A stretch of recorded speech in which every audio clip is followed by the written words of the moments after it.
Hello and welcome to another Bad Comic Review. This time I'm looking at The X-Files Case Files Florida Man, Issue 1. Now that is a long title, but that's okay. This is from 2018, and the story revolves around Mulder and Scully tracking down the legend of Florida Man. If you're not familiar with Florida Man, just type that in the Google machines and watch the results and insanity ensue. You will see all kinds of craziness that happens in Florida, from people trying to eat each other's faces off, to the bath salts problems, to half a dozen other crazy things. It is insane. I think maybe it's the heat, maybe it's something else, I don't know, but they're tackling it in this book, and wow. Okay, so in this story, they're in Florida, and starts off at a diner. They're heading out to this small town where it's a fictional town that I can't really pronounce, where most of these things are supposed to be happening, or what seems to be the source of most of the Florida Man legend. So they're kind of treating it more like a cryptozoological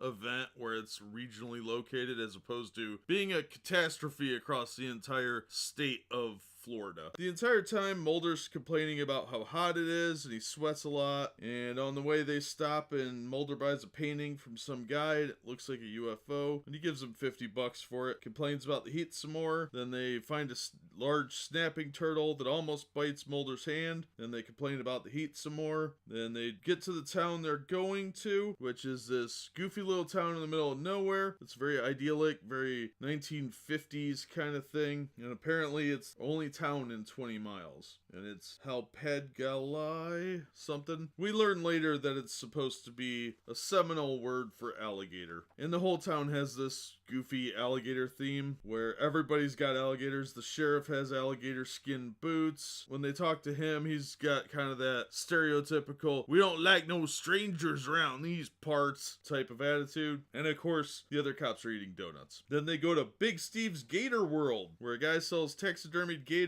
that look all cutesy, and it's something. Then Mulder, like some sort of socially awkward autist, asks him if he sells bath salts or if he knows where they could get some. The guy's like, "Get out." Because that's what a normal person would say. Yeah, okay, moving on. They decided to go check in at the Later Gator Inn and then talk to this skeevy guy that obviously looks like he's on meth. They did get a lead from the sheriff that this trailer park has an issue where that's where the wrong side of the tracks are, and it's where they make bath salts and cook meth. Well, before they can check in, a woman outside is being accosted by the skeevy weirdo that was out there. He throws Mulder down. The guy's screaming at some pregnant woman. Scully pulls her gun and drops 2 rounds into him, and she wings the chick because the dumb lady won't get out of the way. It's actually a pretty good sequence with the shooting. There's a great shot where you're looking up at them while Mulder and Scully are pointing their guns. It's pretty cool. And there they find some bath salts, and Mulder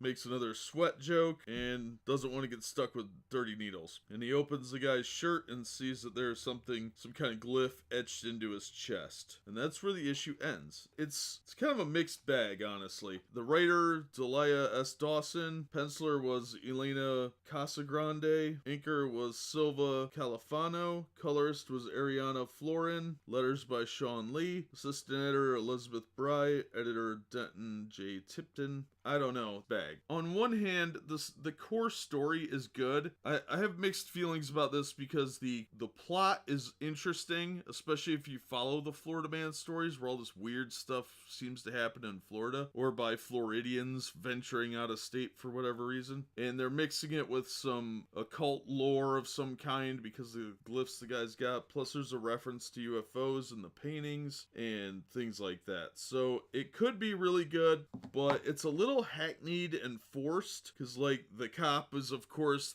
we don't like no strangers around these parts here, and he makes reference to like Yankees or Northerners or whatever. It's very stereotypical. Obviously this writer has never dealt with people from a small town, and there's specific types of xenophobias. It's just a generic movie villain type of small town cop. Not every small town cop is like that. Not every small town person is like that. So there's no real sense of character development. It just feels like a very generic horror movie setting. Also, my other main complaint is that Mulder is a bungling idiot in this. He comes off as being like pretty close to retarded, and he just complains about sweating a lot. He doesn't have anything intelligent to add to anything, and Scully has to be the mature one. So of course that fits the stereotype of the stupid man, and Scully's an independent, strong woman who don't need no man. And I found that to be lazy, very lazy. It doesn't quite fit Mulder. It more fits a sitcom.